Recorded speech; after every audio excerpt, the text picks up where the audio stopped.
Let's talk about 4 beauty treatments that I will not be participating in. I will also give some recommendations on some more natural alternatives that you might want to look into. A lot of these beauty treatments and services have been aggressively marketed to us, particularly women like myself that are in the millennial category and Gen Z as well. I don't think the medical community has a lot of data about the potential downsides and long-term impacts because a lot of these treatments are relatively new. The 4 beauty treatments that I will be talking about today that I do not do and I do not plan on doing are Botox and that entire family of neurotoxins. So that includes things like Dysport as well. I'll talk about my concerns with filler, microblading, and also my theories on lash extensions and why I would be extremely cautious about those as well. I'll start with Botox and that family of neurotoxins. My issue with this treatment is that these injections disrupt the lymphatic flow within your face, and they can also distort your face over time.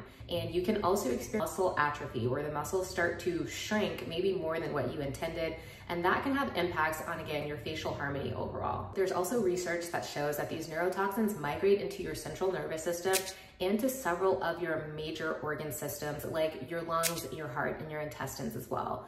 So we know that this migration happens, but we don't have good data right now on what are the potential impacts of that migration and what does that mean for human health overall. As an alternative, you can experiment with things like face tape and silicone sheets. I have these silicone sheets from CO, and while I have not used them consistently, I will say that if I have been consistent enough to use them a couple of nights in a row, I have absolutely noticed smoother skin because face tape and these types of sheets, they prevent your skin from creasing and wrinkling while you are wearing them. That is a great way just to reduce that amount of mechanical movement that contributes to fine lines and wrinkles over time. Think about gua sha and incorporating that into your routine.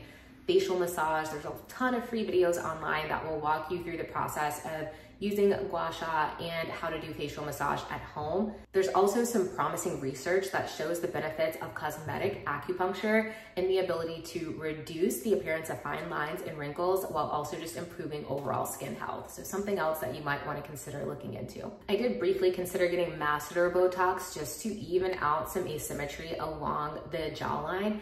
When I started to go down the rabbit hole with that research, I was reading these interesting articles, and one of them was talking about our functional movements and how that can create asymmetry in the face and body.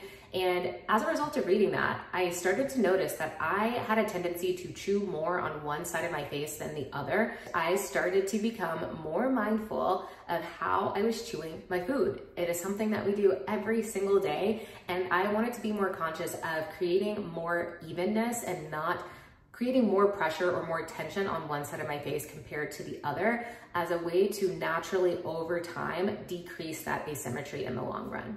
Let's get into fillers. I am going to link a video below from Dr. Gavin Chan. He talks about why he no longer fills faces, and it is a great overview. I think the video is maybe 12 minutes in total, so a pretty quick watch and a comprehensive discussion on this topic.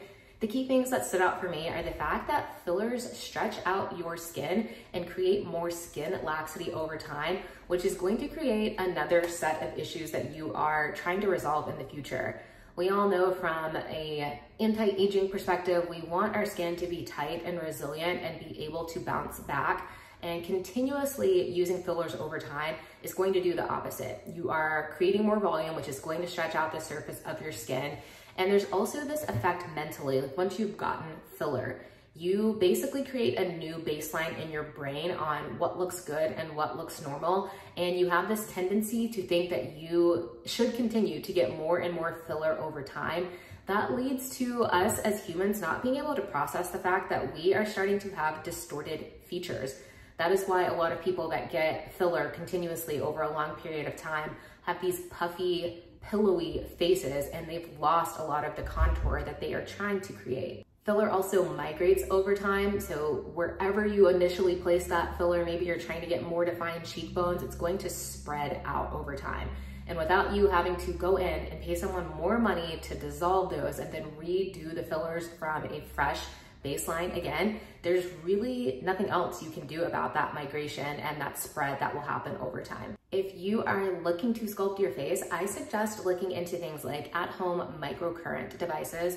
I have the new face. There's a ton of different microcurrent devices that are available on the market. So I encourage you to check those out. It's an electrical current that will stimulate the muscle fibers, but it also goes a long way with increasing your skin cells' ability to rejuvenate and recover over time as well. Microblading is up next. I am a person that fills in my eyebrows almost every single day, even if I am not going anywhere. And I was so interested in getting microblading done because I felt like it would just save me a little bit of time that will add up over the course of a week or a month when it comes to my beauty routine.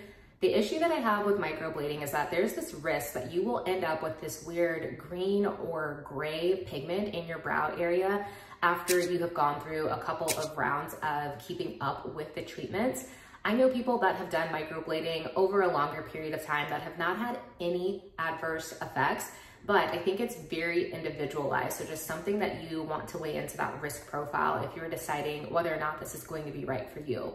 My other issue with microblading is the fact that you're making small cuts into the skin. I feel like going over those same areas, multiple treatments, is going to lead to follicle damage in the long run, which is going to make your brows more sparse, which is the exact opposite of what you are trying to accomplish if you are investing in microblading. So for that reason, that is not worth the risk for me. So that possibility of weird pigmentation and just that long-term impact of continuing to scrape and scratch along that skin and potentially damaging those brow follicles in the long run. As an alternative, I just focus on investing in clean brow products and clean beauty products in general.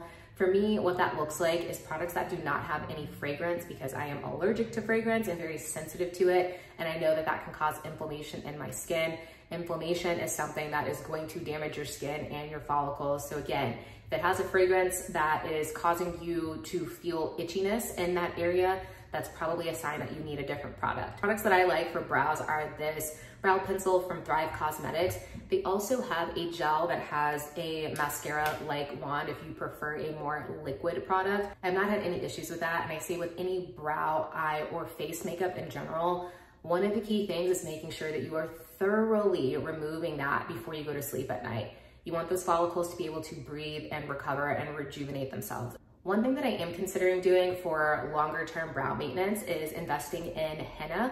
If I do that, I will definitely make a video about it and let you know my thoughts on it, but I know that that can last for a couple of weeks at a time, so that might be an alternative to microblading. More to come on that. Lash extensions are another beauty trend that I am very wary about. I do not have any data to support this. This is 100% my own personal theory, but I truly think that the glue that is used for lash extensions is potentially damaging to your eye health and possibly your vision in the long run. Every once in a while, I'll come across these videos of a lash tech showing the final results on one of their clients, and the redness and the teariness that I can see in that person's eyes is just sounding off all sorts of alarm bells in my brain. Red flag, red flag, red flag. You cannot convince me that what I am seeing in these people's eyes is not some sign of inflammation that is going to potentially add up over time and again, impact your eye health and or your vision. Not something that I'm willing to play around with. Again, my personal theory. I don't have any data on that, but I wouldn't be surprised if we actually do see clinical data and studies on this within the next 5 to 10 years. Instead of lash extensions, I just invest in mascara. Thrive Cosmetics, again, I like this mascara. This is called the Liquid Lash Extensions Mascara. This is a tubing formula. I highly recommend a tubing formula because they are so much easier to remove than traditional wax-based formulations. I found that when I switched from traditional mascaras to a tubing formulation, I saw fewer of my eyelashes coming out as I am trying to get that product removed at the end of the day. One thing that I would not recommend for better lashes is Latisse. The reason is that there are studies now that show that the prostaglandins that are within these lash serums that cause your lashes to become fuller and longer, those prostaglandins can cause your under eyes to become more hollow and age faster over time. So pros and cons that you've got to weigh there. Not something that's worth it for me. This Thrive Cosmetics mascara, it is wonderful. It is a little bit more on the expensive side, but it is also fragrance free. And I think this runs maybe like 32 bucks. Another good one here is the Hourglass Unlocked Instant Extensions Mascara. This is a good alternative as well. Great for length. This one from Hourglass gives both length and some thickening as well. This video is in no way meant to shame anyone that chooses to get these services. I just want you all to start to think more critically and do your own research about the potential risks and downsides before you invest your money. Give this video a thumbs up if you like content like this, and let me know down in the comments if you've had any adverse reactions to any of these beauty treatments or any of the other popular treatments that are all the rage and all over the internet right now. Thanks for watching.